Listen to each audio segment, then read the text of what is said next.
Today I'm here at the John Pennekamp Coral Reef State Park to talk about coral bleaching. Let's go inside.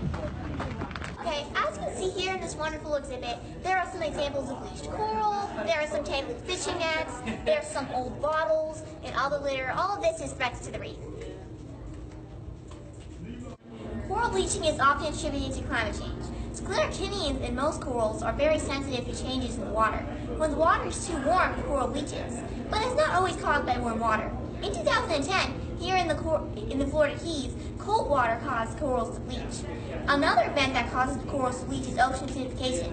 This happens when the ocean absorbs excess carbon due to greenhouse and converts it into acid. The change in acidity can be deadly for corals. This is also caused by climate change. These fragile corals can also bleach due to pollution, change in sunlight, change in salinity or saltiness, and sedimentation from dredging and other undersea activities. When a coral bleaches, it is not immediately dead. It releases its zooxanthellae, therefore losing all of its color. Well, it's not dead, but in danger. Because the zooxanthellae give the coral 90% of its energy, without it, the coral could die. The coral could renew itself if the conditions go back to normal, but if they don't, the coral will die. I have a couple questions I have. Yeah, sure. So what do you think about coral bleaching? Okay, so coral bleaching happens when the corals get stressed and they kick out their zooxanthellae, and so they'll look white to us. So it's bad. It's never a good thing. It's always a bad thing. We want to avoid it whenever possible, but we really can't do too much to prevent it in a given season. So here at the park, what we do is we actually go out and we do surveys, and so we're always watching our reefs to see what's going on. Okay, have you seen bleaching out on the reefs here? I have, not right now. It usually happens here in the summer, but usually every summer we'll see at least a little bit. Yeah. What happened after Hurricane Irma with the reefs? Was there like an effect? So that's going to be really interesting because some reefs were damaged, some corals got knocked over or broken, things like that. Some reefs, the sand got moved, so there are places that are deeper than they used to be, or the sand got moved from here to over there. There are places where things that used to be covered in sand got uncovered.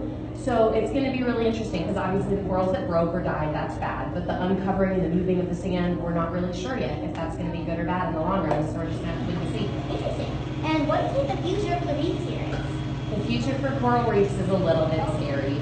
So they're impacted by a lot of things, by water temperatures, by use by us, by storms. So we don't know, but we go out at least 4 times a year, if not more. Usually in the summer we go more, and we do surveys to kind of see what's going on, measure what's going on, and hopefully we can help. We can help as snorkelers and recreational people by not touching, reef safe sunscreen. If you wear a rash guard, that's actually the best sunscreen you can wear anyway. But then there's also coral restoration projects that are going on where they'll grow corals in a nursery and then take them out and plant them on the reef. So super cool. So we can do a little bit to help, but as far as the big picture, we're not really sure. This tank is a good example of a healthy reef.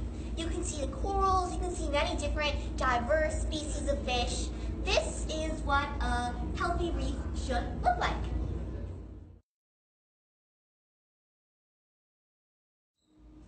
Thanks for watching. Together we can work together and protect our ocean. Bye. Thanks for watching.